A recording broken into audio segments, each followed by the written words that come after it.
Okay, we're going to do 4, and we're going to start with the warm-up. So go ahead and go to that.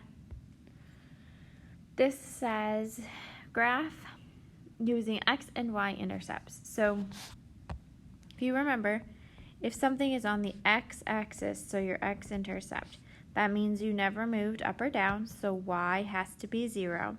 So I would take my equation, which is 3x plus 2y, or minus 2y equals 15, and I would plug 0 in for y, okay? Because if I'm on the x-axis, then my y is 0. So to find my x-intercept, I plug 0 in for y. 2 times 0 is 0, so that eliminates that term, which leaves me with 3x equals 15. Divide by 3, so x is 5. Remember, x and y intercepts have to be points or ordered pairs. So in this case, the x was 5 because I plugged 0 in for y, so my point is 5, 0. I can graph that by moving right 5 and up and down 0. So I go to my graph and go right 1, 2, 3, 4, 5. And then I'm going to move on because I need 2 points to be able to graph a line. So then I'm going to do my y-intercept. If I'm on the y-axis, then my x is going to be 0. So I go to my equation and I plug 0 where the x is. Okay? So 3 times 0 is 0. So this is gone. And that leaves us with a negative 2y equals 15. So to get y by itself, I divide by a negative 2. And 15 divided by negative 2 is negative 7.5. Again, I need a point. I plugged 0 in for x, and I got negative 7.5 for y. So when I go to graph it, I'm going to go left and right 0, and then down 7.5 since it's negative. Okay? We only need 2 points to graph a line, and now I have 2 points. So I just connect them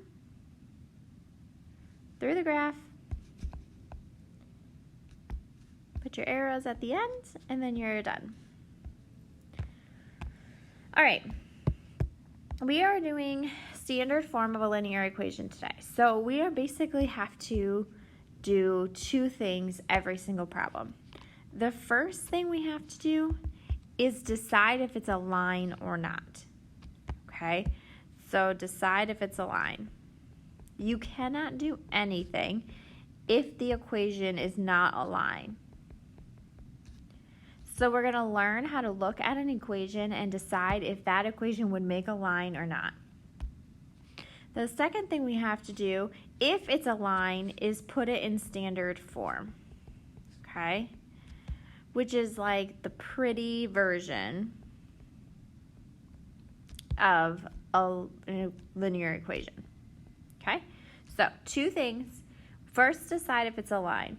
As long as it's a line, then we're going to put it in standard form. But you have to go through the questions every single time to make sure it's a line. There's 3 questions you're going to ask yourself every single problem to make sure it is going to be a line. If it's not going to be a line, then you can't put it in standard form and you would just stop. If it is a line, then what we're going to do is we're going to reorganize it to put it in standard form, okay? So standard form of a linear equation looks like this. ax plus by equals c. So I call standard form like the model of linear equations. Like, it is so pretty. You can't have anything ugly and have it be in standard form. So all a, b, and c are all numbers, okay? But they all have to be integers, meaning no fractions or decimals, okay? And the first number, which is with your x, has to be a positive integer, okay? So a, b, and c are numbers. They have to be integers, which means not fractions or decimals, and the first one has to be positive. You don't want to lead off with a negative number. That's not pretty, okay? The whole goal is to make it pretty. So you don't want to lead off with a negative number. It needs to be positive. And then x and y have to be on the same side of the equal sign, and then your constant, which is your number without a variable, needs to be on the other side of the equal sign. Okay? And we'll go through this a lot. So here are the rules first to see if it's a line. Okay? So if x and y are being raised to any power, then the equation's not a line. Okay? X and y can't be raised to a power and have it be a line. So if you have an x squared or a y to the third or whatever, then you just stop because it's not linear. If x and y are on the bottom of any fraction, then it is not a line, and you would just stop. And then the third thing that would make it not a line is if x and y are being multiplied together. Okay? So these are the three things we're going to ask ourselves. So I already wrote them out. And you need to write these questions out as well. So you can pause it and write these down. But the questions are, so they're all about your variables. Are x and y being raised to a power, being multiplied together, or on the bottom of any fraction? If any of that is true, then you stop because it's not a line. You have to say no to all three of those questions in order to be able to move on. As long as you know it is a line. So as long as you answer no to all of those questions, then we can put it in standard form. And these are the things that have to happen for standard form. You could not have any fractional coefficients. Okay, so no numbers in front of your variables can be fractions. X and y have to be on the same side of the equal sign. And A, B, and C have to have a greatest common factor of 1. And we're going to practice that, okay? Greatest common factor means the biggest number that divides all of them. So you have to look at 3 numbers at a time, and you have to decide if they are divisible by anything other than 1. If they are, then you need to shrink them down. So we're going to practice just that third step right now to make sure that we know what we're doing. So when we move on to the equations, we can know how to do that. So this is not what we're going to be doing. This is just part of it. So this is finding the greatest common factor. So we're in practice looking at 3 numbers and deciding what their greatest common factor is. So 16, 8, and 12. We need to know what the biggest number that divides 16, 8, and 12 is. So if you think about it, they're all divisible by the biggest number is going to be 4. So their greatest common factor is 4. If we're trying to put something in standard form and these are our numbers, those are too big because they're all still divisible by 4. So I would shrink them down by a factor of 4. So 16 divided by 4 is 4. You can't see that very well. Okay. 8 divided by 4 is 2. And 12 divided by 4 is 3. So those would be my new numbers. I shrunk them by a factor of 4. And now they aren't divisible by anything other than 1. All 3 of them are not divisible by anything other than 1. Okay, so we come over here. 21, 49, and 28. The greatest common factor, or the biggest number that divides all 3 of those numbers, is 7. So we would shrink them all by a factor of 7. So 21 divided by 7 is 3, 49 divided by 7 is 7, and 28 divided by 7 is 4. So those are my new numbers. And that would be it. Okay, for number 3, I have a 6, a 9, and a 1. 6 and 9 are both divisible by 3, but 1, if there's a 1 involved, it is never divisible by anything other than 1. So between the 3 of those numbers, my greatest common factor is already 1, so I'm done. There's nothing else I can do to those numbers. I can't shrink them any further. If there's a 1 involved, you're done automatically. All right, number 4, 12, 9, and 18. The biggest number that divides 12, 9, and 18, the greatest common factor, is going to be 3. Okay. So then you divide them all by 3. So 12 divided by 3 is 4, 9 divided by 3 is 3, and 8 divided by 3 is 6. Okay? None of those, not all 3, are divisible by anything other than 1, so that's as small as it's going to go. So when we are looking at our equations, we have to decide if they have a greatest common factor other than 1. That's what that's going to look like. Okay, so now we're actually going to practice this. So first thing is you need to copy or pace your questions. Okay? You have to go through these questions for every single problem. So, for here, we have a 3x plus 9y equals 15, and we have to ask ourselves these 3 questions first. Okay? So, for this problem, are x and y being raised to any powers? No, they don't have any exponents. Are x and y on the bottom or being multiplied together? No, they're separated. If they were multiplied together, they'd be right next to each other, like x, y. Are x and y on the bottom of any fraction? No. So we said no, no, no, which means it is a line. So now we can put it in standard form. So now that we know it's going to make a line, now we make it pretty and put it in standard form. So to be in standard form, x and y have to be on the same side of the equal sign, which they are. Your constant, or the number without a variable, has to be on the other side, which it is. The 15's over on the other side. We cannot have any fractions or decimals, which we don't. 3, 9, and 15 are all whole numbers, which is good. Your x has to be positive, which it is. The 3 with the x is positive. And then the last thing we look for is the greatest common factor, which is what we were just practicing. So do 3, 9, and 15. Those are our numbers. Do those have a greatest common factor other than 1? They're all divisible by 3. So we're going to have to shrink those down by a factor of 3. So 3x divided by 3 is just 1x, so I can just write x. Plus 9y divided by 3 is 3y. Equals 15 divided by 3 is 5. This is a linear equation in standard form. That's as pretty as it's going to get. So we're done. All right, come on over to number 2.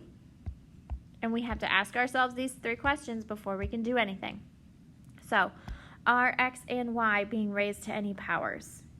No, I do not have any exponents up here with x and y. Are x and y being multiplied together? No, they aren't next to each other.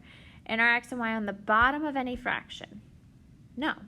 No, no, no means it is a line, and now I can put it in standard form. So for standard form, x and y have to be on the same side of the equal sign, which they are. Your constant has to be on the other side, which it is.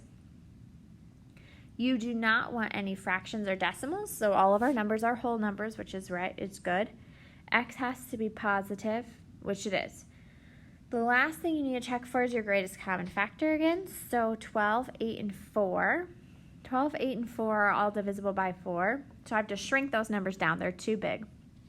So 12x divided by 4 is 3x. 8y divided by 4 is 2y. And 4 divided by 4 is 1. So now x and y are on the same side. My constant's on the other. X is positive. I don't have fractions or decimals. And my numbers are all small. They all have a greatest common factor of 1. So that is a line in standard form. Okay? All right, now let's look at number 3. Before you do anything, we have to answer these questions. So, are x and y being raised to any powers? No, they don't have any exponents. Are x and y being multiplied together? No, they're not next to each other. And are x and y on the bottom of any fraction? No. We do have a fraction, but x isn't on the bottom of it. So the answer to that question is still no. So no, no, no means it is a line, and now we need to put it in standard form. So for standard form, x and y have to be on the same side of the equal sign, which they are. Your constant has to be on the other side. X has to be positive. It is. We cannot have any fractions or decimals. Unfortunately, we do have a fraction. So the best way to get rid of a fraction, we've talked about it many times, is to multiply by the denominator. So the denominator of that fraction is 3. So everything in this equation is going to get multiplied by 3. So 3 times 1/3 x is just 1x, because whatever's on top becomes my new coefficient. I don't have to put a 1, so I'm just with x. 3 times 2y is 6y, equals 5 times 3, which is 15. Okay, I got rid of my fractions, so that's good. X and y are on the same side, constants on the other. X is positive. I do not have any fractions or decimals, and my numbers are all small enough because this x has a 1 in front of it, so that automatically means that my greatest common factor is 1. So that is a line in standard form. Okay, come on over to number 4. Ask ourselves these questions first. Are x and y being raised to any powers? No. Are x and y being multiplied together? No. Are x and y on the bottom of any fraction? No. No, no, no means it is a line. As long as it's a line, then we can put it in standard form. We got to make it pretty. So, x and y have to be on the same side of the equal sign. They are. Your constant has to be on the other side. It is. X needs to be positive, so we're good there. We can't have any fractions or decimals. We do. So we have to get rid of them. Unfortunately, I have 2 different fractions with 2 different denominators, so it's going to take a little thinking to get them all away. If I multiply by 2, because I see that as my first denominator, it would get rid of the 1/2 just fine. But if I multiply 1/4 by 2, that's not going to get rid of my fraction. I'm still going to have a 1/2 over here, which is not what I want. I don't want any fractions. So I need to multiply by the common denominator, which is going to be 4. Okay, 4 is going to be the best thing to multiply by. Everything gets multiplied by 4. So 4 times x, 4x, minus 4 times 1/2 y is 2y, because 4 times 1/2 is 2, equals 1/4 times 4 is just 1. The fact that there's a 1 means our greatest common factor is 1, so we're good. As long as everything else is okay, which we already checked. So x and y are on the same side, constants on the other. I got rid of my fractions. My greatest common factor is 1, and my x is positive, so all of that's done. So that's my line in standard form. All right, let's look at number 1. Ask your questions first. Are x and y being raised to any powers? No. Are x and y being multiplied together? No. Are x and y on the bottom of any fraction? No. No, no, no means it is a line, and now we're going to put it in standard form. So we got to fix anything we don't like about it. To put it in standard form, x and y have to be on the same side of the equal sign, which they are not right now. Remember, when you're done, you want your x to be positive. It is positive where it is right now, so don't move it. It's the way we want it to be, so we're going to move the y. So to move a 2y, we're going to subtract 2y from both sides. X and 2y aren't alike, so I just write x minus 2y equals 3. Okay, now I keep checking. X and y are on the same side. Now your constant's on the other, which is good. Your x is positive.